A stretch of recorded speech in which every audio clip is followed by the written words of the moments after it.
Good evening, one and all, and welcome to the Bennington Select Board's meeting. It's Monday, August 24th, 2015, and we're convening at the Bennington Fire Facility. I'm going to ask my colleagues to introduce themselves from left to right. Good evening, I'm Donald Campbell. Hi, I'm Michael Keane. My name is John McFadden. Tom Jacobs. My name is Jim Carroll. I'm Justin Corcoran. And I'm Dan Monk, standing in for Town Manager Stuart Hurd this evening. Great. And Linda Bermudez is back from holiday, like many of us, raring to go. We have an interesting agenda, and hopefully we can stay on time. But without ado, if we could stand and recite the Pledge of Allegiance together. I pledge allegiance to the flag of the United States of America and to the republic for which it stands, one nation, under God, indivisible, with liberty and justice for all. Thank you very much. As is our practice, we do have a consent agenda consisting of minutes of August 10th and August 13th, 2015, respectively, and the warrants for this meeting. Can I have a motion for consideration of those? I move that we accept the minutes of August 10 and August 13 as presented. Okay. Second. There's a second. Jim Carroll seconds that. All those in favor of the minutes and warrants as presented? I'll abstain from the minutes. Okay. I will enter on the record that I was not here for the August 13th, 2015 meeting.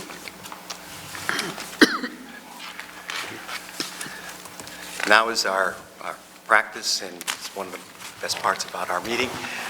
If we could have citizens' comments and try to keep them consistent with matters that are not on the agenda, and also matters that we have not really spent time discussing before. If there are some matters that you've already brought to our attention, please give us the opportunity to deal with those rather than restating them on a bi-weekly basis. But having said that, this is a citizens' comment period, and I welcome your opportunity to speak. Loyal? And introduce yourself as is your custom. Hello, my name's Loyal Westcott, and I live in Bennington. We still got problems with cars speeding down South Street. I almost got hit by a car because he failed to yield right away to a crosswalk. He was doing at least 40 miles an hour, and it's a 30-mile-an-hour zone. I'm wondering how you're getting the police to try and patrol, because I've talked to numerous police officers.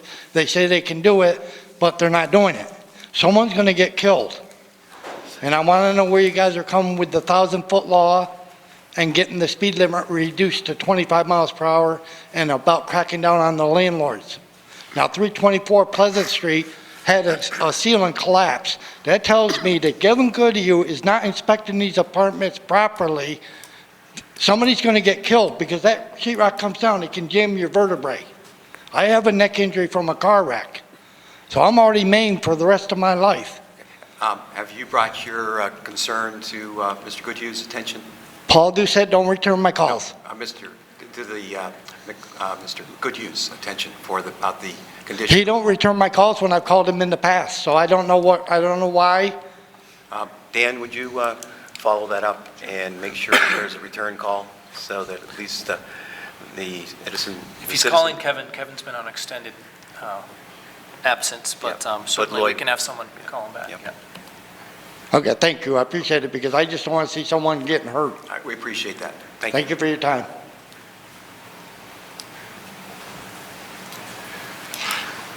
Rick.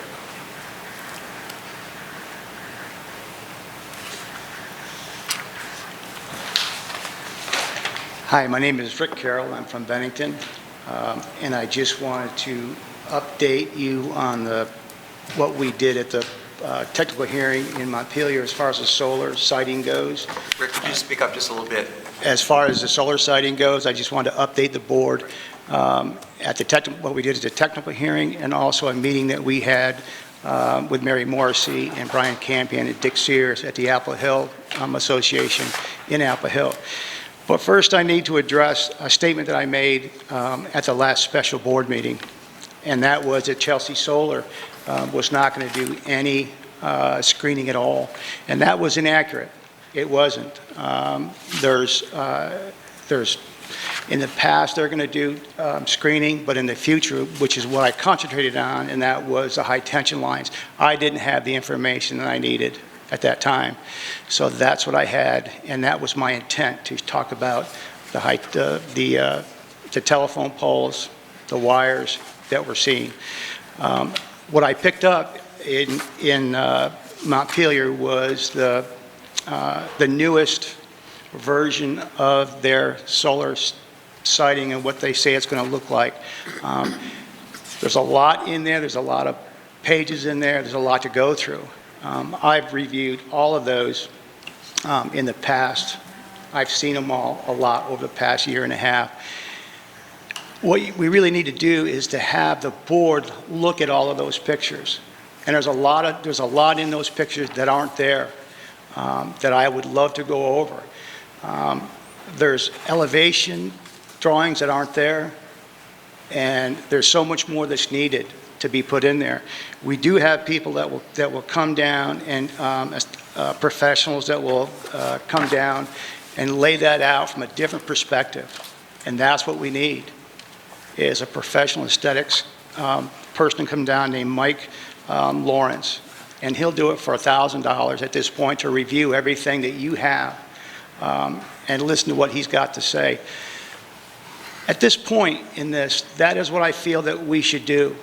And also what the board at this point should do is really get involved in Act 248.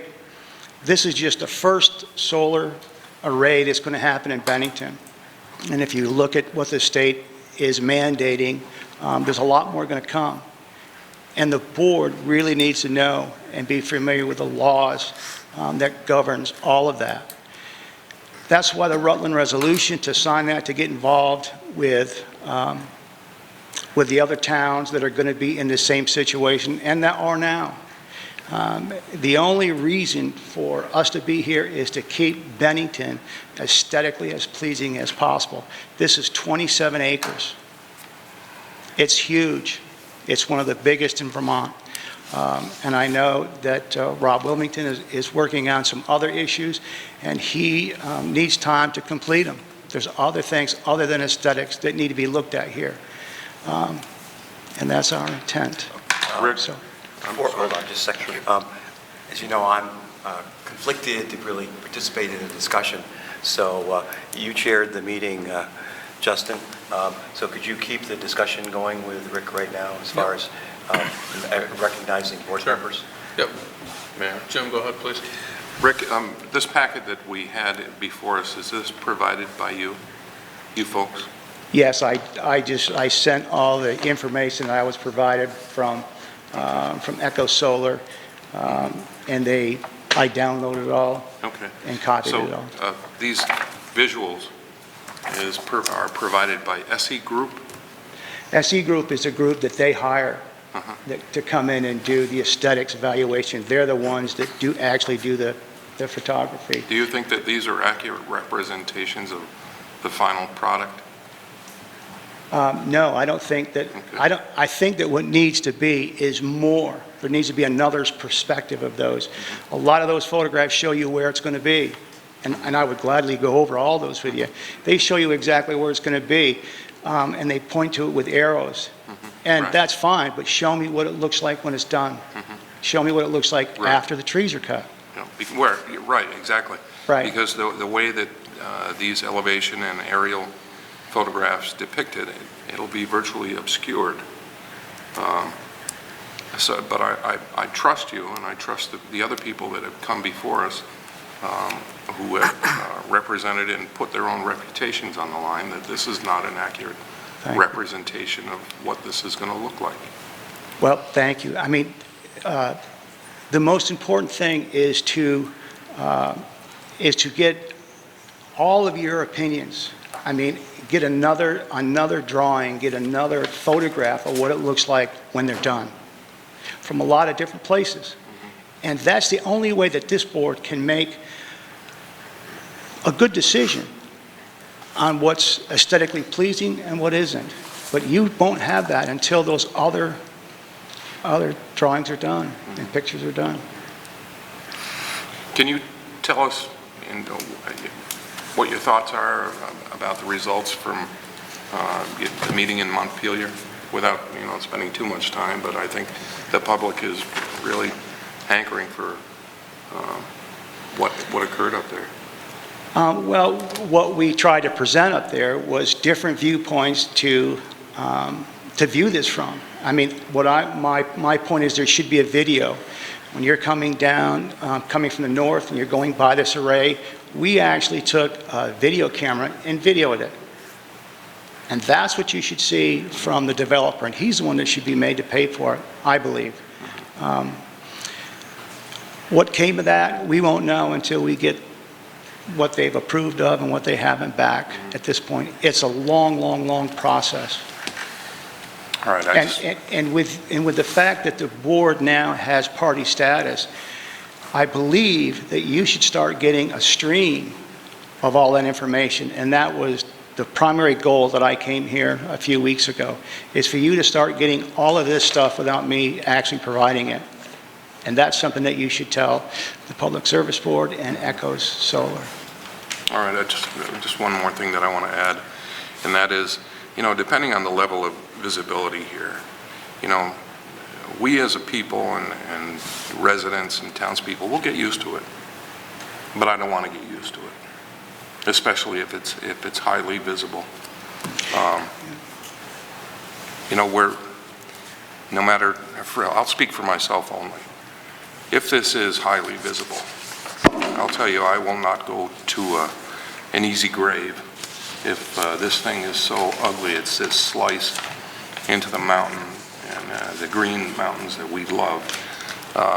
So I want to provide whatever assurance I can give you that I'm going to do what I can and work hard to limit this and any future development that would, ruin the views that we are so proud of. That's it. Rick, I think you just provided for us this evening, correct? You provided us with this information here? I did. And none of us, I don't think, have really had much of a chance to review any of it. I just opened it up and looked through it briefly as I sat down here. Definitely thank you guys for bringing this other information to our attention. I think we should probably have a chance to review this. We're going to get some information from legal counsel this evening, and then we can take everything into consideration and then make a determination if we do want to get a second perspective on it, and it may be something we very well do want to do. And we are under the understanding that this isn't the only perspective available. So I think it's important for us to know that there's other thoughts out there other than what this is right here. See what our options are going forward after we get a chance to hear from council, and then make a decision on how to go from there. I couldn't ask for more. That's really That's my opinion. If others feel differently, please step up with it. But Okay. Thank you very All much. set? thank you. Thank you, Rick.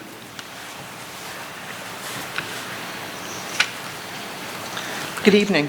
Good evening. Can you hear me? We sure can. I'm Mary Lou Albert. I'm from Bennington. I've got a couple of questions.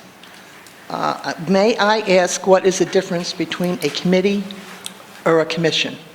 Maybe you'll have to wait on that, because this is the citizens' comment period. We haven't even opened the discussion on the commission yet. I understand that, and I probably have some questions for that too. Well, but you better save it, because we're not talking about that. That's on the agenda, and we'll Okay. talk about it at that point. Okay, and I'll be allowed some time then? Oh, you betcha. Okay, thank you. Yes. Jeff? Hi, Jeff Grimshaw, Bennington resident. I just want to give you guys a little bit of good news regarding my business is internet marketing and management. 16 months ago, I endeavored on a campaign to change the photo that Google represents Bennington with. And 16 months ago, if you Googled Bennington, Vermont, you would get the south side of the Walloomsac Tavern, or the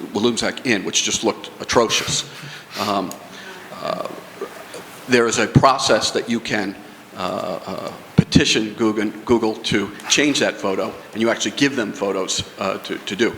It took 16 months to effect that, and it has finally been effected in the last month, and we now have a photo, at least, of our sign, our charter sign, 1749. Now, that's part one. I think we can even do better and put forth our best photography out there, but I can't do it alone. I had about 100 petitions to Google. Now, if I could replicate myself 100 times and then replicate that, we can get Google to even improve our photo. How do you do that? You simply Google Bennington, Vermont, and in the lower right-hand corner, it says feedback, and you click that, and it can walk you through how to get a better photo. So I would appeal to everyone on the board who wants to see a bigger, brighter, shinier Bennington represented on Google, and that's our future, to go in there and recommend, our best photos ever. Great. Thank you, sir. Thank you.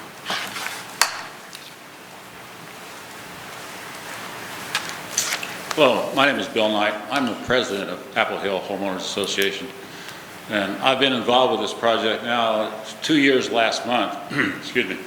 So I've been with it from the very start, and we've done everything possible based on the fact that we felt they were in violation of our residential zoning. Using the road as commercial is what got us started. But we've done everything we think we can do. We're at a dead end. In fact, we have come to a memorandum of understanding with Chelsea, as you probably know. We felt that we'd exhausted every possible way of stopping the project as a whole, so we did the best thing we could do, and we have made an agreement with them that they will not come through Apple Hill Road for site clearing or construction, and they will not, at the end of the project or during the project, connect Willow Road with Apple Hill Road, which is, we obviously do not want that because we are very proud of our development and we want to keep it as private as possible. But the main thing I would like to see is that the board get involved, or especially the town at this point, to actively pursue stopping the project if they can, if it's not too late, because it's been, I think, almost 2 years, and I know the article in the paper that Mr. Malone, who I've also dealt with, said that we've had plenty of chance now and we didn't act soon enough. I don't know if that's true or not, but I know right now they're in the process of getting permits for more telephone poles down near Willow Road before they can start. One point that I'd like to make and then have Dan clarify or affirm or negate, and that is that the town was not granted party status until July 1st. Is that correct? Oh, you have to seek party status. Mm-hmm. So- But that was not allowable until July 1st of this year. No, that's not true. Anybody can seek party status. What happened on July 1st is the town is granted automatic party status, but you Say it again? after July 1st, the law made it clear that a municipality is automatically what I meant. granted party status. All right. But prior to that? Prior to that, you could seek party status by But becoming an we intervener. were automatically granted party status after July 1st. You still have to intervene in the proceeding. You don't. Okay. You have to participate in the proceeding. All right, well, I just want to get this hammered down. Prior to July 1st, the town could have intervened, but by law, by July 1st, the town was granted automatic party status. If they so sought it, yes. Okay. Well, the main thing is that what I would like to see in the future, of course, is that neighborhoods and towns and citizens have more of a voice in where these sites are going to be. I mean, we're not against solar. I'm not against solar. I bought solar stock in 1970. I mean, so I think it's the coming thing, but it's like not in my backyard. We just think that it should be in a different spot. We don't want to see 27 acres cleared right up there that's in clear view of the monument, the Welcome Center. I think maybe to get a perspective, you may have to go up there and take a look. I walked up there when the Public Service Board was there with a site visit. I stood right at the top where it's going to be, where the panels are going to be, and I could look right down about a 45-degree angle to the new Welcome Center.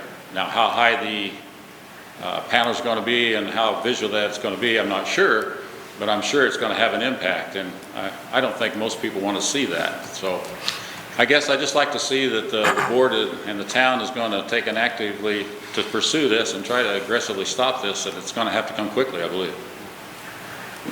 Thank you. Thank you. Yes, Mary?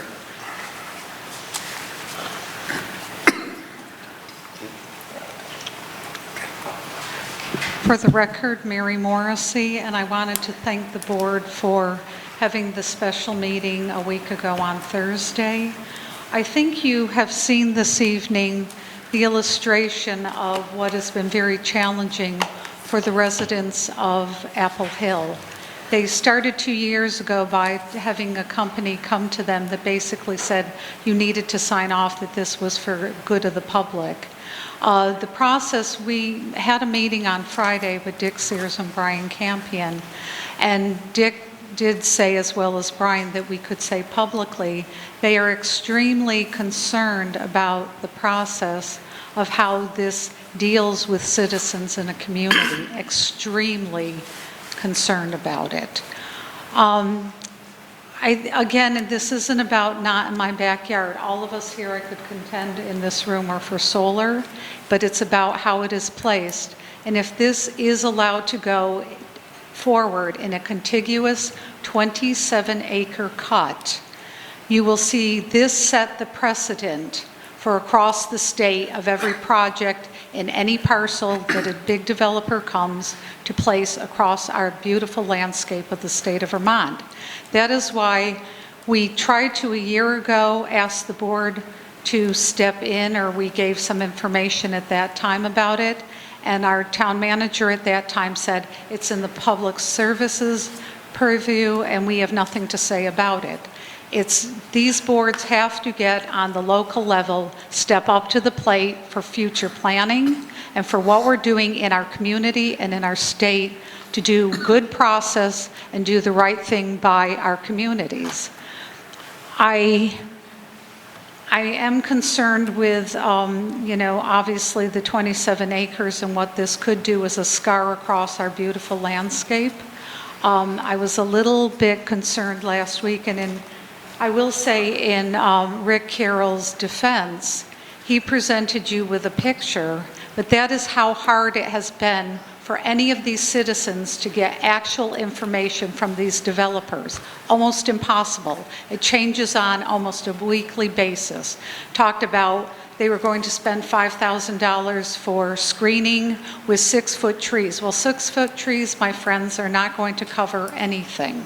Then it was $100,000, then it was something else, given the time of day, what they want to, I guess, have us all feel good about. I hope the board will stay strong in your initiative that you put forth on last Thursday on behalf of our community, not just the folks of Apple Hill, our community as a whole. I was asked to, and this may take too much time, one of the residents of Apple Hill asked me to read a letter, and I'm not sure if it's appropriate at this. Are we going to continue this discussion in a larger format? Yeah, well, we're actually, the board's going into executive session. Right, I mean, after that. But could you make it, just offer it and make it part, we'll make it part of the record rather than reading it, Mary? Okay, and actually I may suggest that he just puts it in the Bennington Banner.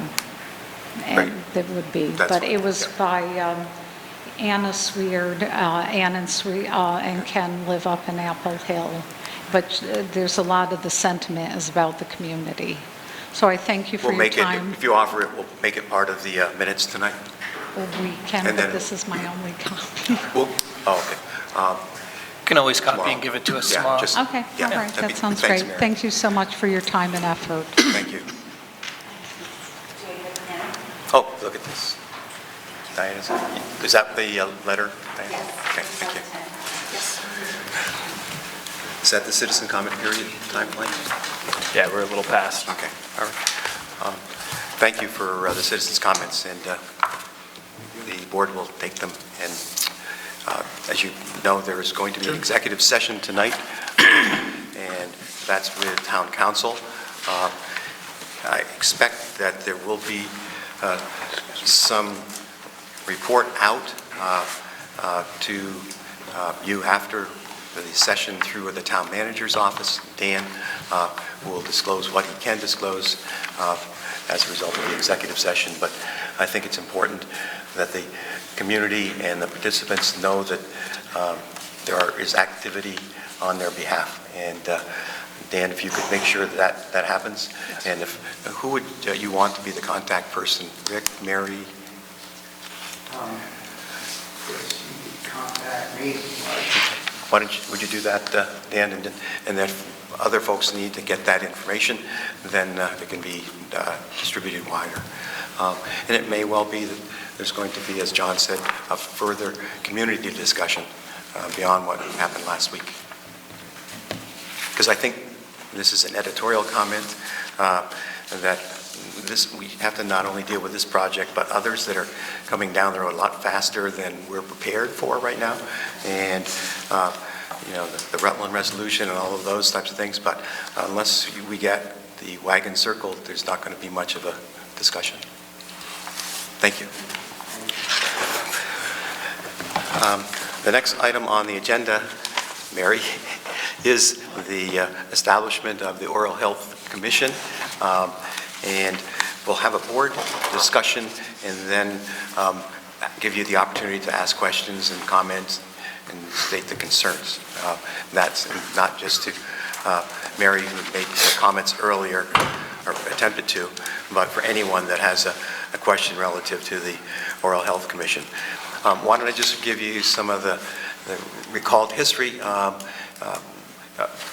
couple of months ago, folks came forward and asked that there be consideration by the board for the establishment of a committee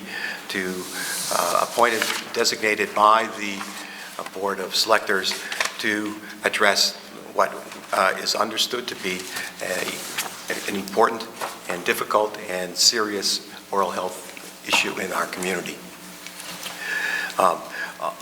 My prerogative was to create our own committee, basically the subcommittee of the board, and I designated Donald Campbell, Michael Keane, and myself to act in that context. I had a meeting with my colleagues, and I had a meeting also with Dr. Dundas's folks. I don't think Dr. Dundas was actually at that meeting, and had a bit of a give and take on that discussion.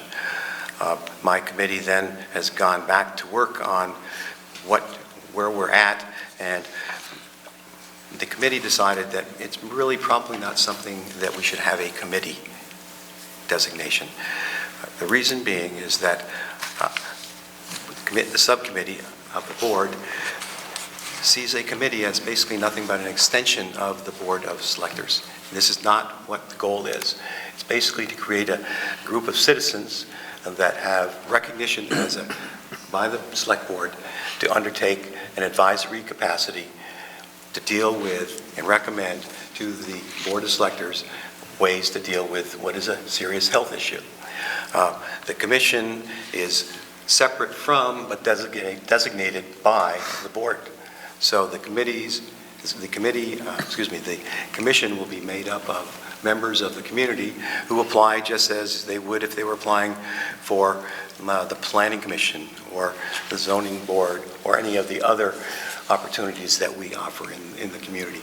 We offer an opportunity for volunteers to come forward based upon their interest, if not their expertise, in a particular given area. What you have before you that I've shared with you, the board, is the establishment of an oral health commission with no fewer than 3, no more than 6 members appointed by the select board. That would be appointed after an interview process, just like we have for other open appointments. And if we have 6 openings and only 3 qualify, then we're not going to fill it just to fill it. We would only fill those with persons that we feel have the interest in dealing with what is an effort to promote and improve our oral health within the town of Bennington. There would be terms just like we have in other commissions. The designation would include a dentist who basically lives in town or practices in the community. The rules of the commission may have been created by the commission members after they first get together, but they're subject to our approval and ratification. We would expect there would be at least semi-annual reports on the activities of the commission to find out whether or not the areas of concern can and are being addressed. This also has what I call a review process after 3 years by the select board then sitting to determine whether or not the commission should continue or whether it should sunset because the oral health issues have been fully resolved. And that's not something I expect to happen. We do expect that individuals from all sides of the issue, and when I say the issue, the one that had been addressed earlier in the by the community, which resulted in a vote. This commission should include individuals from both sides of that issue, because this concern and these issues are broader than fluoridation in the water. I think that pretty much establishes the basis for the commission, but I'd like to hear from my colleagues as to what they might suggest or not, or whether or not this is something that we should proceed with. And maybe I can start with Justin.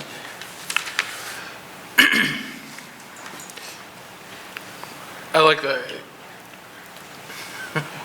I'm not 100% sure, and I guess how I feel about it at this point in time. I guess one of the concerns I have is, you know, in establishing this financially, we're going to be trying to put the municipality on the hook, so to speak, for funding for oral health care initiatives, which, and its premise is not a bad idea, but if the federal government and the state level hasn't been able to solve those issues financially, I don't know how we're going to be able to step up to the plate as a strictly a municipality and have a significant impact on that. And I also don't know if it's a good idea to try and establish that at the state we're in right now, when, you know, we have enough trouble paying for some of the things we have right now. And I don't mean to always take it down to money, but right in here, we're talking about seeking funding from the public sector. One of the things that does concern me is that this could potentially just be a line item in a budget and not something that would have to actually go out to the public for a vote, like a 501c3 who petitions with 500 signatures would have to do. You know, this gives us the authority, just as the 7 people here, just to create a line item, and I think it makes it a little bit easier for us to just do that without having more community input on how we spend money for things like this. I hate to sound like the naysayer that just takes it right down to that level, but that is definitely one of the concerns I have with this at this time. Okay.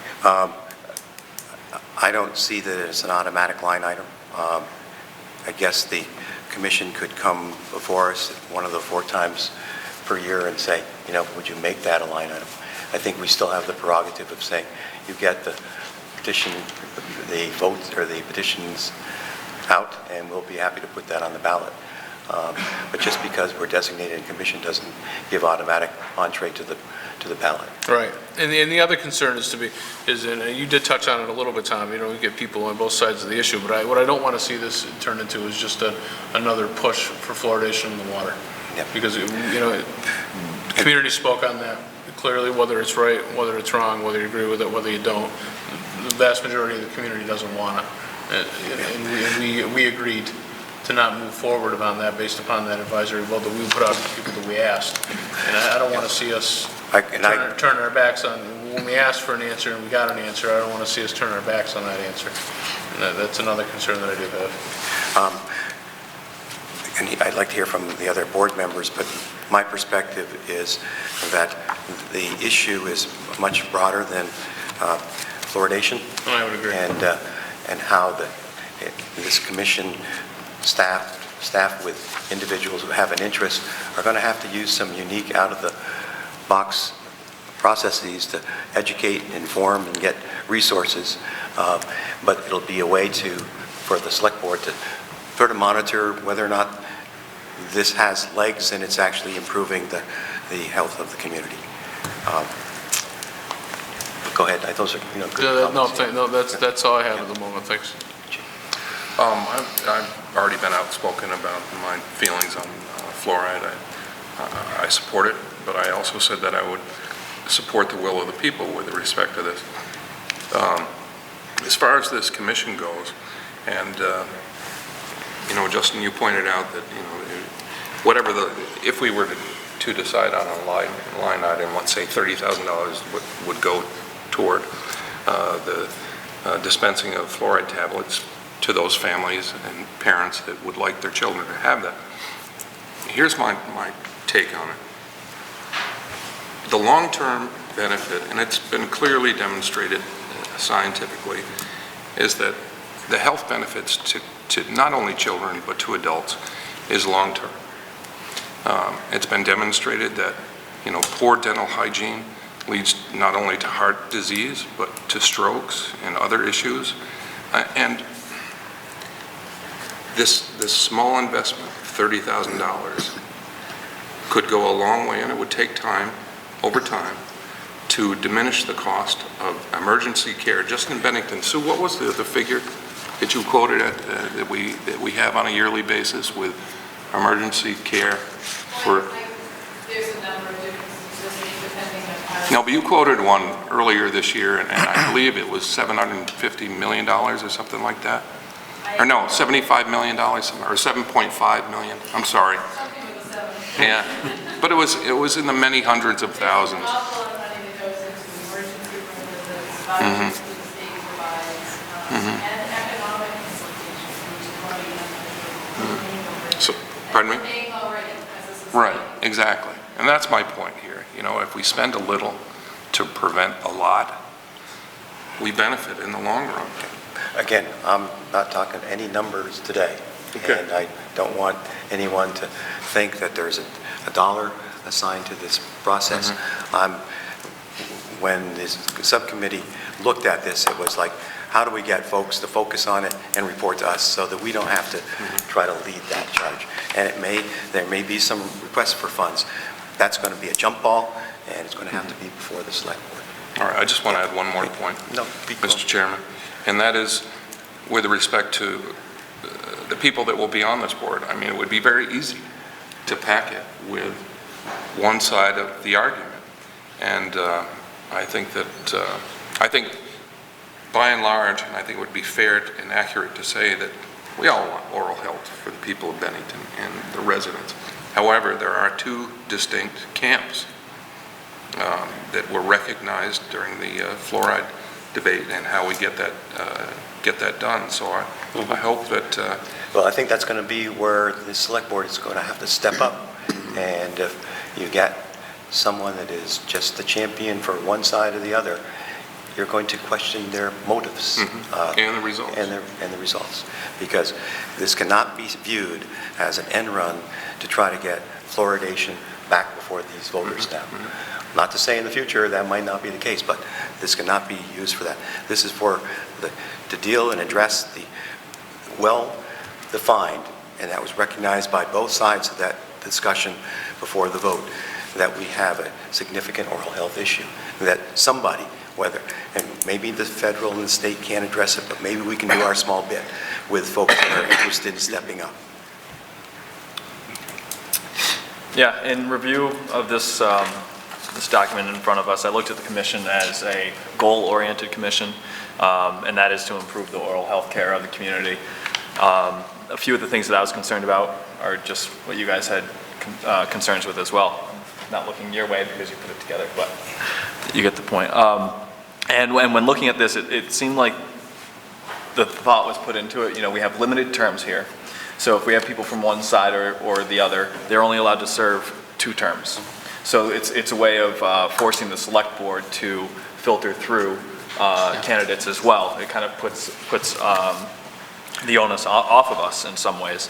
But at the same time, there's also that sunset where in 3 years we can end this without any real conversation if it's not heading in the direction that we want it to go. And when looking at something like fluoridation, that's just one possible path, and this is a goal-driven commission.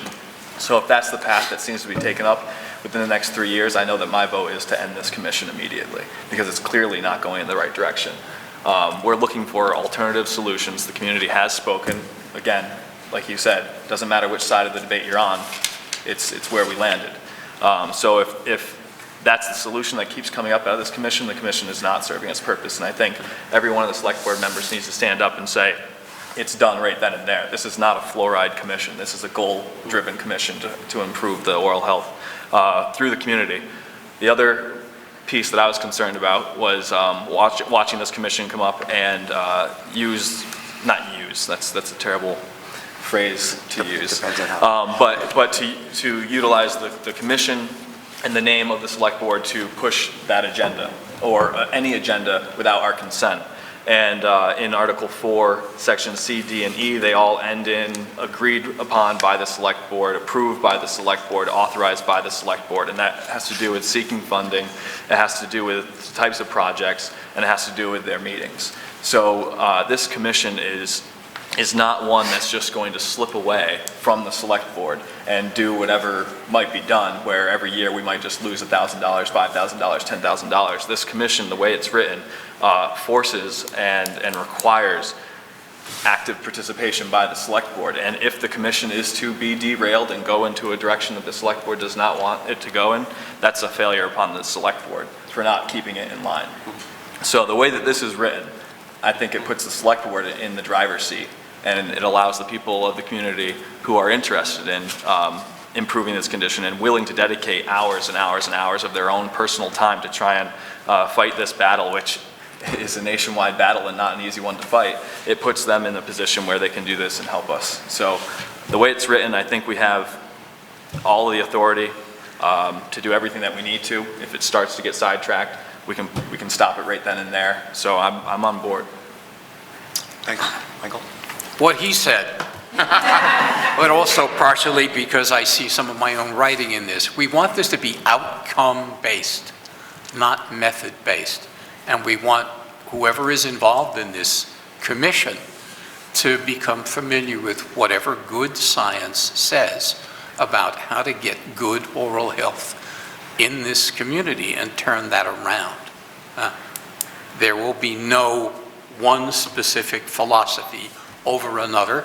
And frankly, if we need to, because the word funding is used here, if we need to find ways to support this, we need to remember that good communities invest in themselves. We just want to make sure we invest in the right outcomes, not in the right methodologies. I have spoken. That's it. Thank you, Michael. Donald? Well, I too partly authored this, so I'm a little bit biased, but I feel like what we tried to set up here was a process for advising the select board. You know, I'm not an expert on oral health, and none of these people are either. But to try to end up I've with... had teeth for years. I'm going to attach to mine too. So I think the idea that we would have a commission that would bring expertise to us and would bring good thoughts to us, deep thoughts and thoughts that are well researched, and then allow the select board to make decisions that were appropriate for the community, seems like a nice balance to me. And I think if you haven't read this, it's probably worth reading, but in each of these duties that we described, we did try to make it very clear. For example, with funding, we wrote that the commission could seek funding and support from the public and private sectors and the community as recommended and authorized by the select board. So the commission is not out doing this on their own. The commission is offering their advice to the select board, and then the select board is taking it or leaving it, depending on whether or not it's acceptable. And being an elected board, then in theory, we can represent the will of the public. And that comes up in other situations too. The other piece that may not be entirely obvious, the first duty talks about evaluate evidence-based oral health interventions and public policies for their effectiveness, efficiency, and economic impact. So that's getting at the frugality piece and, you know, can we afford this and what's the best way to go about this? And the last line is in the context of improving the overall health of the community. So if you think about the overall health of the community, you might think about you might be able to think about other impacts. And so, Mary Lou, to your point about fluoridating the water, you know, if you put it in the water, you might have other health impacts that would then reduce the impact of, you know, on the citizenry. Well, this is what I'm saying, is that in the context of improving the overall health of the community, we'd be looking for advice from the commission, not just on this one single issue. So. Done. Thank you. Have in mind that this is the first reading, and we'll be revisiting this at the next meeting. But having our policy in mind, it's appropriate for the citizens who would like to address the matter and ask questions of us or statements of concern to step up and share those with us. And Mary's already had a preview. It's Mary Lou. Go ahead, Mary.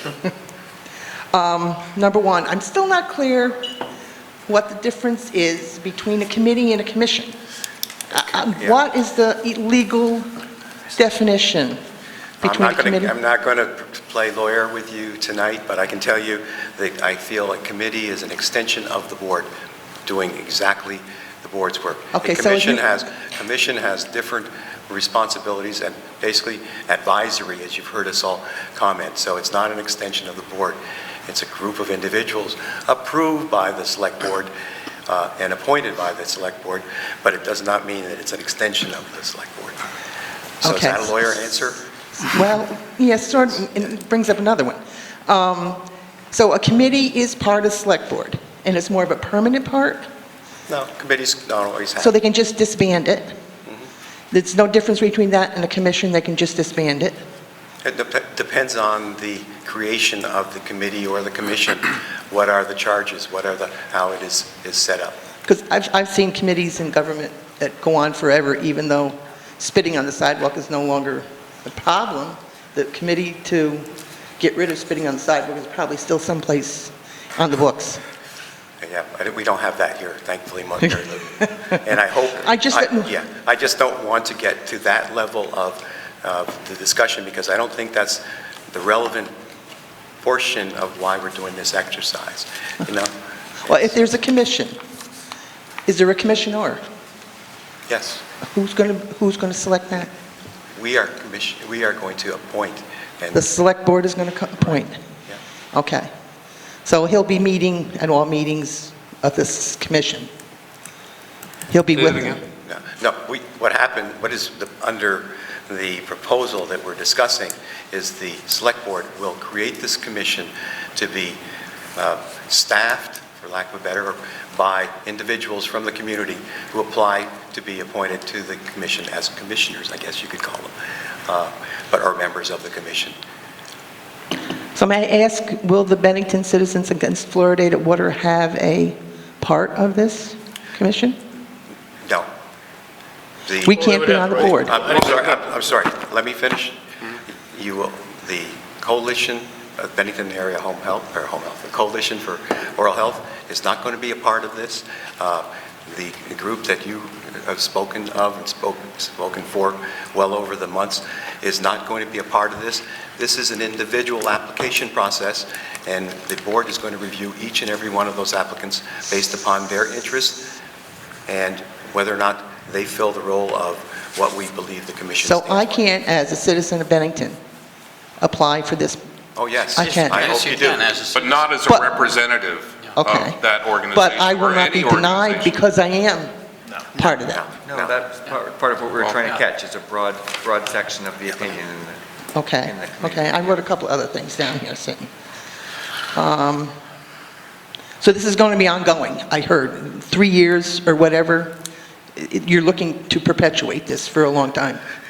Unless we solve the oral health issues within 3 years, and we have seen that the commission has done its job and it's not going to be able to do anything more, that select board is going to revisit and say that has reached its sunset. We're not going to invest that time and effort. Because I have no problem with the good oral health. I have children of my own, and I've done that. And I have no problem volunteering or doing things on my own or getting people to volunteer or donate. I have a problem with it becoming a permanent fixture of the board, because the board shouldn't be involved in health issues. The hospital should.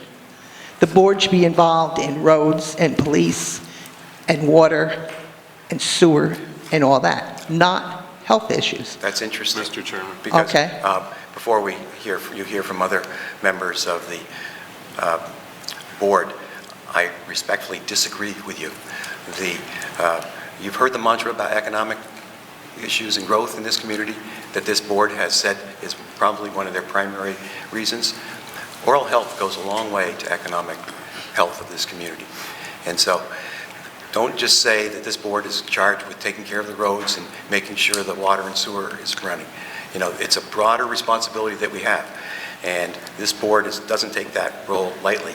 So please don't understate that. I didn't say, Okay, go May I ahead. respond just for a second too? Because I think I understand what you're getting at with the idea of a commission that goes on and on and on and just becomes a self-perpetuating thing. Right. And I think really what we're trying to get at here is this commission exists so long as it's useful to the select board.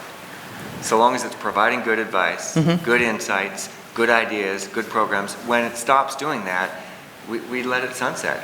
Or if a select board just doesn't like it, they can get rid of it too. So the idea of it is that it's only there so long as it helps by providing good information, good ideas, and good insights. And at the point that it stops doing that, then the select board has the ability to disband it. Okay. Or let Jim? it disband. I just wanted to make one point here. One more, Jim, would like to Okay. respond to. I'd just like to make clear, as a point of fact, to the public and yourself as well, and Dan, I hope you'll back me up on this because Stu has in the past. We, as the elected body, not only are the water board for the town, but we are the health board as well. Is that accurate, Dan? The Board of Health. Do you service For the Board of town. Health? Yes. Okay, got me on that one. No, I didn't intend to get you. Just point of, just point of clarification. Thank you, Mr. Bethel. I do want to bring this point out. After the divisiveness of this vote, when the Bennington voters did vote down water fluoridation as not a way to improve the oral health of this town, and we spoke to many people, and there was a lot of problems out there. I'm not ignoring the problems. There's a lot of issues and a lot of solutions that the people of Bennington had that did not involve water fluoridation. It's what we're looking for. And then, 1 month after we voted it down as a town, the overall national outlook on water fluoridation, the level was lowered, and the reason given is because the children and people are being over-fluoridated. Now, that's not us as a town, that's the national viewpoint, okay?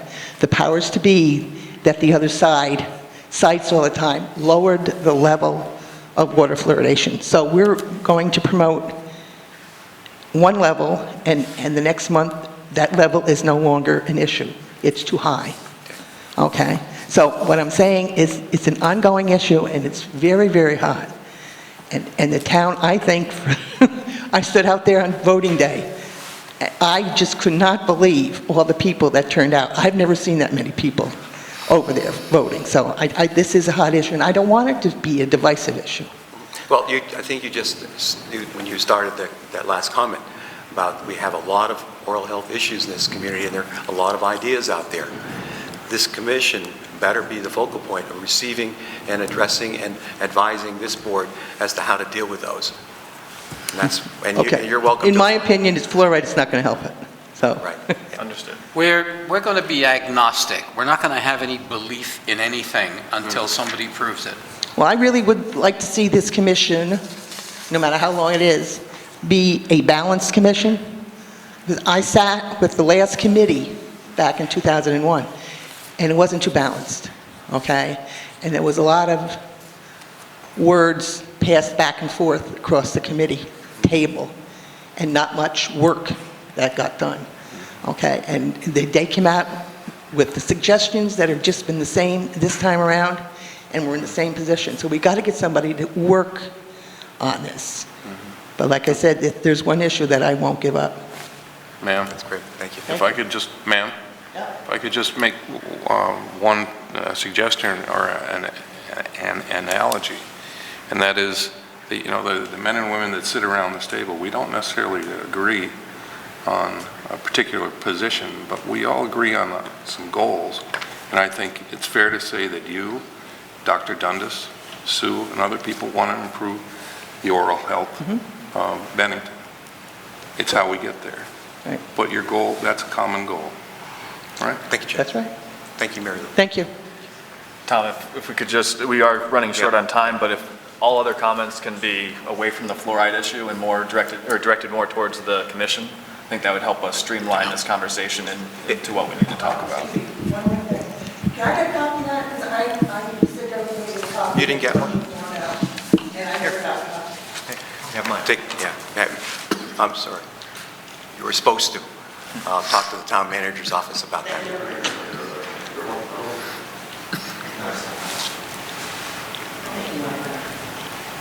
Thank you, Doctor. Hello. I'll try not to be too long-winded. I had a nice little speech made up, but I think you guys have really said it all in your comments. I would point out to Mary Lou that the Bennington Oral Health Coalition has not mentioned fluoridation once since the vote occurred. We have not pushed for that further. We're on to other things which are equally important, including presentations in the elementary schools and reestablishing the seat in the dental chair at the Mount Anthony Union Middle School. We've done a host of other things as well. So I don't see that fluoridation is an issue here by itself. I think that the select board was brilliant in calling it a commission rather than a committee. At least 3 of you were brilliant. I don't know about the others. We share that. A coalition is definitely what we need. I was taken by one of the comments that were made about, I think it was Mary Lou that said it, that the hospital is supposed to be in charge of health in the community. Well, it just doesn't work that way. What drives the health of a community? Is it a visit to the doctor's office? Is it a visit to the hospital if you're really sick? Well, the answer is no. Those things are helpful if you're already sick. However, most of the health of a community occurs as a result of social policies that are developed by citizens and boards. Structural elements. About 10 or 20% of the health of a community has to do with the doctor and the hospital. About 80% has to do with the structure within which all of the citizens live. So that's why we're coming to the town, because you have the power to look at the evidence, make social commitments, make structural commitments, and help us solve the problem. So we need your authority. The commission will need your authority and your clout. I don't think that the Oral Health Coalition can go on and on forever without support from the town fathers. Thank you. Thank you. My name is Lisa Kazazian, and I just want to say thank you to the Select Board for doing the work you've done so far with the Commission. I know it was a painful ordeal to go through with the paperwork, but I just want to say I'm all about outcomes. I've been going a lot in the schools, and this is one picture of a classroom that we did. And one other one I want to share was the UCS camps. And this little girl, after I described what a cavity was, she said to me, "I think I have a cavity. I'm not a dental person. My background is in nutrition." But she threw her head back and said, "Look." And there was a gaping hole in her tooth, and I could even see it. And that's what the outcomes are. We got her help to take care of that, and that's being in the community and making a difference and having a commission that's got our backs, whoever may be on the commission. And that's all we want to do, is just make things better. I hope this does go away in 3 years. I mean, it would be just a better thing for Bennington. So thank you for the support. Thank you.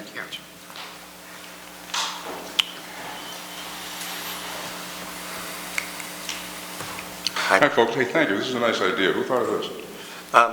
I have not a clue. I do. I'm not going to use the F word, and I'm going to keep this kind of nice. I appreciate it. I support the commission if you want to do it, if it helps Dr. Guntis and Sue Andrews and the other lady.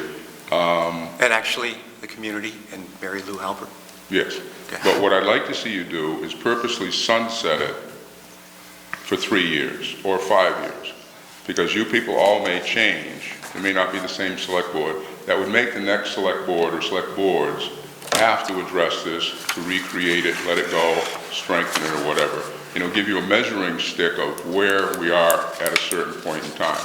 I haven't read it. I'm disappointed that, you know, you're ready probably to vote on it tonight or the next time without people being able to see it and read it. But what Don has explained, and John and you, Tom, I see no harm in this, and I think it will address, I hope it addresses that people, I need to go see a dentist, and I can't find anybody in town that takes my insurance.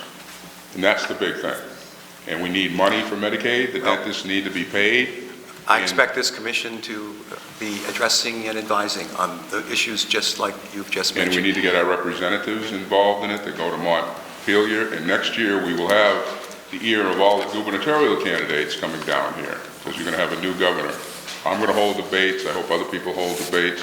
And some of these issues like this need to be brought to the forefront. And if we have a commission, by next year, maybe the commission can address part of the debate and say, well, what are you going to do for the expenses of Medicaid, yada, yada, yada. So I'm not against it, and but I would wish you would sunset it so that we have a measuring stick. We actually have that provision that's to be reviewed for its benefit by the existing select board 3 years from its creation. Thank you. Yeah, thank you. And I have please one don't last... please don't be duplicative. We've already spent time on this, and Pardon unless me? there's something new. Yes. I have one last suggestion. I don't know if it's possible to change the wording of your... No, that's why we're having this discussion, because... Okay. So may I suggest that the local director, let me find her title, the district director of the Vermont Department of Health, that's here in Bennington, be a standing member of the Oral Health Commission. Say it again, Doctor, please. Doctor, would you repeat yourself? Yeah. The district The Vermont Department of Health has a role in preventive medicine here, which is crucial. And I think that the commission should include the Vermont Department of Health. Okay, I would be opposed to that, because this is a commission made up of citizens with the benefit of having a dentist on it. I don't really want outside individuals participating as commission members. They certainly should be available as a resource to be involved, but this is really a commission made up of members of this community. That's Well, statement, I have a tendency to agree with you, Tom, and that is because we would be getting statewide dictums from the director, not to say that they're good, bad, or indifferent, but this, as Tom pointed out, this is a community decision that... However, there are a lot of things that happen at the state level that we're not aware of at the Department of Health. But there's no reason why the commission could not seek the advices and the input from the state relative to its deliberations or recommendations. And for about you it. to include or exclude whatever the statewide dictums or recommendations may or may not be. But that, I would not want to include that, but that's my, I don't know what Donald, Michael, John, Justin. I think the commission, if correctly constituted, as you said, can seek information and insights from almost anywhere, whether in-state, out-of-state, outside the country, anywhere that it can get enlightenment, anywhere that it can get things that will allow it to inform us. So I wouldn't want to increase the commission size that way now. So then the commission could involve the State Department of Health as an advisory person? If they so choose. Yeah, There's no forced involvement. But, I'm sorry? There's no forced involvement. right. No force? No membership involved. Right. I think, Dick, part of our thinking here was to really try to keep it highly local to the extent that we can. And so we, you probably read it, but all of its members must reside in the town of Bennington. We really tried to keep it something that was very local. But even before that, all members shall have a demonstrated interest in improving the oral health of the town of Bennington. So I think we're looking for the kind of expertise that you're talking about, but we're really trying to do it in a way that, as Jim said, doesn't make it a convening of experts from other parts of the state necessarily. That this commission would be using their intelligence and their grit to seek the best information possible and kind of distill it for us and bring recommendations based on that. So I understand your point. I understand why you would want to make sure that bona fide expertise was at the table, but I think sort of the commitment here is to really make sure it's high. I would say that the local Department of Health director is very local. She works here all the time. Yeah, might as an individual, it might be an applicant, whatever. Thank you. Thank you. We will reserve and table this discussion till the following select board meeting for further consideration by the board. During that meeting, will we have a second opportunity for the citizens to address this? We have to address a policy on that because normally we don't. Okay. But frankly, it seems like every time we have a deliberation, folks show up and they get disinformed, and so maybe it's not a bad idea to invite the citizenry to weigh in, as long as we can do it in a timely and controlled fashion. Yep. But as it stands, Mr. Chairman, there has been no change in the language as presented. No, that's okay. You don't need a motion to keep it open though, and No. invite the citizenry next meeting. Well, that's contrary to our policy, so if you'd like to make a motion to that end, I'd certainly entertain it. It is a second hearing. We do have a second hearing, but it's normally reserved for board discussion. I think we can just make the decision if we want to have public comment on it next time. Yeah. I don't know if we need to. And then look at the policy, because if we have more people looking to speak to at the second hearing or reading, then it might be more appropriate to have a board level discussion at the first. And the second. Yeah, I think, you're right. It's a participatory process, so if someone shows up and has another idea that they'd like to share with us next 2 weeks hence, I think we should entertain that. Okay. And just understand that it's not a conversation about fluoride, and if that is where the direction of the conversation That'll goes, be it'll short. tabled. Yeah. It won't be tabled to end the discussion then. Chair's prerogative. Okay, number 5 on our agenda tonight is it's addressed on the agenda as a second public hearing, but I do recall at the last meeting on the 2015 town plan that there was a motion seconded to discussion and a vote to close that public hearing. Is there a change that someone would like to offer to reopen the hearing? I'd like to make a motion to extend it through Wednesday at least, so we can meet with the Planning Commission. Second. And discussion on that? The reason for? Is there a reason I for mean, discussion? I don't know if we were intending to vote on this tonight, the town plan as a whole, but I would like to have that meeting with the planning commission before we. I think that was the intent of that. That's the continuation, right? Okay, yeah, because I Or feel we the can same really way. flesh it out. Yeah. In staying with that, the discussion under the, and this is a motion to reopen? Because Reopen. Okay. Yes, the meeting on Wednesday. Second to that? Second. Okay, and discussion relative to that, your thoughts? Because mine is just exactly to have that follow-up public hearing after we visit with the Planning Commission on Wednesday, and have the second portion of this town plan discussion on the 14th? I believe it's the 14th. 14th, I think it is the 14th of September, at which time it is the chair's intention to offer the 2015 town plan for discussion and vote at that point in time.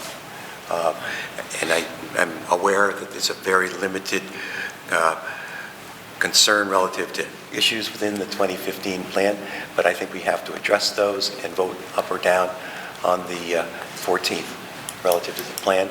And I'm saying that not only for the integrity of the 2015 town plan, but it's time to deal with that issue that's been out there for quite some time that Justin brought to our attention last time.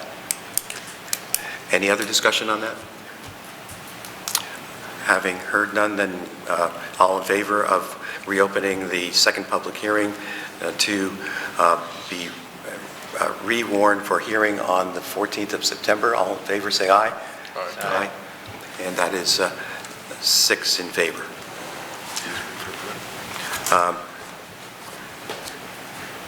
We'll have a 5-minute recess, Jim? I guess we're recessing for 5 minutes. There we go. Tom, where is the meeting going to be with the town? I think it's right here. Tomorrow? Wednesday at 6. 6 here. Yep. And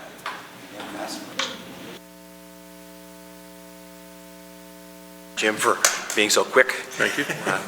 I got a small bladder. We're missing Justin. Okay.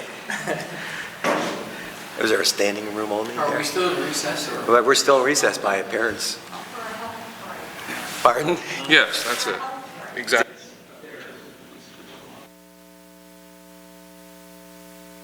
Two action items this evening. The first is a resolution regarding the highway department's backhoe purchase. This was a budgeted expense, but the Dan, could you speak up? Because sure, I think I'm having... sorry. But the the company that we're lease purchasing this backhoe from requires a resolution from the select board. So I do have the resolution here and would ask that if you folks feel it appropriate, that there be a motion to waive the reading of the resolution and circulate the document. I'll entertain that motion. So moved. Second. Okay. And that is the same that has been circulated in our agenda packet? Yes, it's the same documents that have been, and I've tapped where it asked the select board to sign. I'm going to keep that together with the second item and just pass it all together. The second item that requires action tonight is the Tropical Storm Irene note renewal. Okay, maybe we should move on. Let's vote on that first okay. one. All in favor of the Discussion. Yeah, sorry. Just Go wanted ahead. to, Sorry about that. just wanted to confirm that this is at or below what we budgeted for? Yes, Okay. that's correct. That's all. Okay, good. No, good question. Thank you. Apologize for that. All in favor of the material signing the John Deere loader backhoe borrowing resolution? Aye.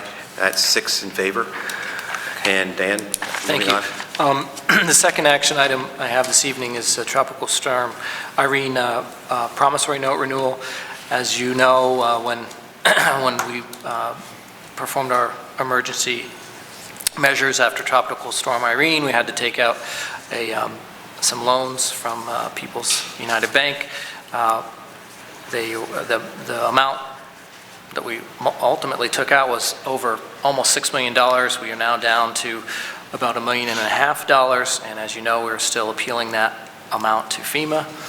But in the meantime, we need to renew our note with People's United Bank annually, and I would ask if the board feels it appropriate that there be a motion to waive the reading regarding the resolution to approve this note, and I'll circulate the document for signatures. I'll entertain a motion. So moved. I'm waiving the reading. Second. Any further discussion on that? Dan, is there any opportunities to set a rate for more than 1 year? No, we have to renew it annually. The bank does not allow us to go beyond that. We can renew it for up to 10 years under statute, but prior to that 10-year period, we either have to pay it off or go out to a bond. Right now, we're looking at the 4-year anniversary at the end of this month, so it's hard to believe it's 4 years. Yeah, I would hope there wouldn't be additional years or additional opportunities to sign this document. Hopefully this is done. But I'm also looking at interest rates and wondering what they're going to do. So looking at an opportunity to seize a loan for multiple years might be advantageous, even if it's out of this current jurisdiction. I'm not sure if that's available. I don't know. My understanding is that we can only do it for up to 1 year. Okay. Yeah. All right. And we're on the 4th year of a potential. About to enter our, And you've been very faithful in reporting back to us on the efforts and the dialogue we're having with our congressmen's and offices, and they're staying on top of that, I hope. Yes, and we'll have an opportunity on Monday to speak directly with Senator Leahy because he will be in town. And one of the questions we'll ask him is how things are going at FEMA with regard to our appeal. Okay, so great. We voted, waived the reading. All in favor of the actual resolution? Aye. I have one announcement this evening. We have been, FEMA has been working for at least 5+ years on revising the flood insurance rate maps in this community. Those revised maps are scheduled to become effective in December of this year.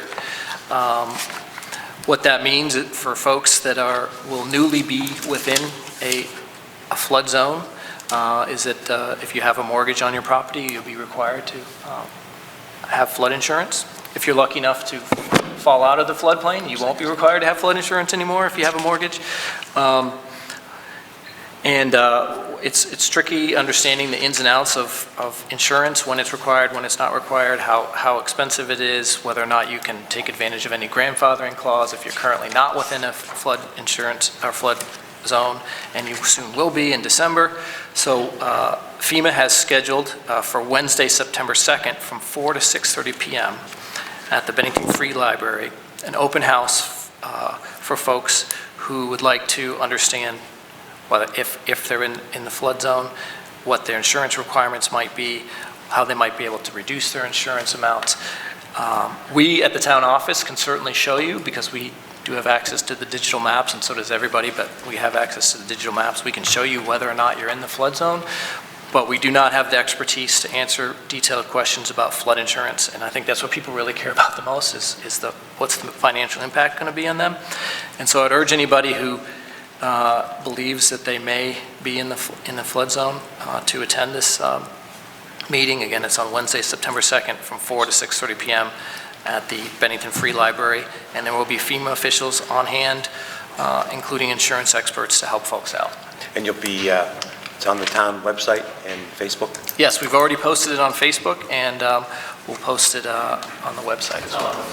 It has already been posted. Thank you, Michael. So that's all I have with regard to the manager's report. Other business, fellow board members? Donald? Oh, very briefly, big Garlic Fest coming up here, 20th anniversary. It's going to be kind of a big deal, and I was speaking briefly to the chamber about it. They're hoping to, they're going to have over 200 vendors this year and hope to break 20,000 people on September 5th and 6th. And one of the things that they asked me to pass on is that they're looking for volunteers Saturday and Sunday to help with parking, 2-hour shifts. They need they've got a lot of volunteers already, but they still need about 30. So if you have any time and want to participate, it'd be great to have you give Marie a call, the chamber, 447 3311. Great. Thanks, Tom. Come volunteer with me, my wife, and my granddaughter. You'll enjoy it. It'll be a great day. Wanted to follow up a little bit on the business climate survey. We've had a number of responses. You know, this is the first time out with this, so it's taking us a little longer to get things done. We've sent out some requests to people to provide responses who either provided an incomplete response or where they started to fill out the survey and then essentially shut it down and sent it in without it being complete. John McFadden, Mike Harrington, myself, Bill Colvin, will be meeting in the month of September going through final answers and coming back with impressions to the board and to the community. We need to find a way to present this information in very candid ways based upon what we have heard and read from respondents, and make sure that the responses are essentially become general knowledge and understand what we need from those responses, what we need to do in terms of next steps. And I think, John, we've really said we want to do this at least once a year. Yes, absolutely. Yeah. And I think probably the next time might be with tax bills. Yep. Yeah. Before you get going, John, I just want to segue to that because this survey and the results of this cannot just be put on the shelf and said, well, we had another survey and there it is. We've got a good history of doing that. This is going to be an open opportunity for dialogue because when we created this, we said we wanted to hear the good, the bad, the warts, and everything else. And survey is coming through with just about that kind of a response. So the hope and expectation is this will create a dialogue, but at the same time, I'm envisioning having a panel of business leaders in this community, in this room, sit and talk and dialogue as to what is the vision for this community. I think as yet, we have not defined that. We talk about it, but I think it's time that we have that discussion, and I'm going to invite probably 15 business leaders to participate in that dialogue, and would appreciate my fellow board members coming up with some names so that we can vet and decide who would best serve that role. Because we hear from business leaders and others about what we're not doing and what we should do and how we should do it, but we sort of do it all in a silo discussion. And this is an opportunity for everyone to come together and talk about some of the things that we would like to see happen in Bennington. So I didn't mean to step on the survey, but that's the hope the discussion will come out of. Yeah, I was just going to comment on the survey as well, and I want the citizens to understand that this is something a little newer to the board, and the presentation is as well. We're trying to push complete transparency, which means you are going to see, and as we already have, that there is a lot of work to be done. I know that's the sentiment around town. It's the way that our employers feel as well. We're not looking to hide that in any way, shape, or form. And so when we come to discuss this, we hope that the citizens that are there are looking to push us forward as a community and not look to criticize and point fingers. This is really geared towards moving the town forward. And we all know how it reads. There is work to do. I'm not trying to paint a bleak picture, but we will show all, and we hope that we can push forward together. Great. Thanks, Chair. Just to add to both the chair and vice chair's point with respect to the meeting, when it does occur, speak up. When it does occur with these business leaders, that I think it's important for the business leaders and the board to remain and focused on goals and achieving them, not just nebulous things like saying, well, yeah, we want to make business better in Bennington. We've got to be more specific. Now, with respect to other business, I got an email several days ago with respect to a question that I had for Michael Harrington about the videos that were done for the town, and I'd like to ask Mike to come up to the Mike and Mike, and I want to ask you some questions. 5 months ago, I asked you about the target markets for these videos, and at the time, if memory serves me, you weren't able to give me many specifics at the time, so I wonder if you have targeted any specific markets. Sure. And why, and is it social media, is it print, et cetera? So I'm not a marketing expert. I have some background in it, but certainly not an expert. The videos are just a portion. They were paid for through the grant the town received, but they are part of a larger marketing campaign, Vermont Begins Here. Many of you probably have seen it either online, social media, through the video, a website, and so on. So talking about the video and the other outreach opportunities, we've begun to do some work and with a local marketing company who has volunteered some of their services that they're willing to do on their own behalf, where their focus is media outreach, whether it's social media, branding, marketing specifically.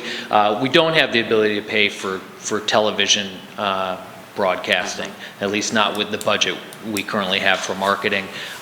You know, we'd be looking at extending that significantly.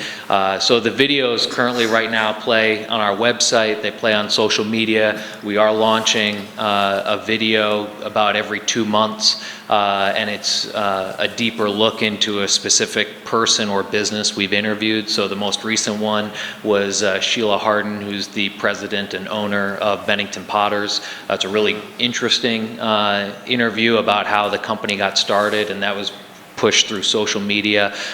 You'll see other branding, specifically at Garlic Fest, which will include a banner, some t-shirts, even as far as stickers and coasters. But the idea is what organic traffic has and does come through our community. So we're working with the local colleges when they start handing out materials to family members of students for orientation and opening weekend.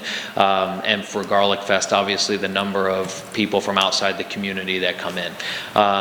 As we, again, when you start talking about target markets, I'd love for us to be able to, you know, push a market in Connecticut, in Massachusetts, in New York City, and so on. But we just don't have the resources to be able to do that. You know, for us to do video playing other than social media, it just becomes cost prohibitive. We are looking to have the video played at the Welcome Center as well. Last conversation we had, their closed caption circuit television was down and not working. So we haven't been able to do that as of yet. That being said, I'm hoping that our partnership with this local marketing branding team, which is two young local brothers who have grown up in the community and operate their own business and have done marketing and branding for a number of different local businesses as well as some regional businesses, can give us some insight, and they're willing to volunteer their time. So I'm not turning that away. But they certainly come with the expertise to be able to do that. All right, just if I can make a suggestion or question you, and that is, at the upcoming Garlic Fest, I would think that it would be a golden opportunity for the town of Bennington to promote itself and the resources and the things that we have to offer for those people, including loans, et cetera. Sure. And it may be too short notice to try to do that, but I think it's something that we ought to concentrate. When you, just for clarity, are you talking about with the vendors that are coming or the people that are coming? No, the town would be a vendor, okay, included in the mix, okay, of vendors. I mean, we will have the promotional material there. 20,000 people, business owners and regular Joes that are coming into Bennington and may not be familiar with it. It's our chance to, as a town, to tell them why they ought to come here. Good. I had another point, but I lost it. But anyway, that happens. Justin. Also. Hey, how about that? Thanks, Mike. Thank you. We don't need a particular executive session on a personnel matter because the personnel matter really is not needed for this evening's discussion. But I just want to share with the board the fact that we are starting the town manager's office evaluation process. I've given Stu the evaluation form for him to complete. As you recall, this board put together an effort, first time that I can ever remember, an evaluation of the town manager's office. Stuart has that. I gave it to Stu last Tuesday. He indicates that he can have a pretty quick return on it. I'm going to give you tonight the job summary, which we agreed as an accepted, and as well as the evaluation form for us to complete individually, and then have available to yours truly, and then I'll determine how we can conduct the evaluation, and I expect that will be in executive session because it will be personnel at that point. Any questions on that? Good. Okay. That's all I have on that score. Can I just say one thing? Yes, Rick, go ahead.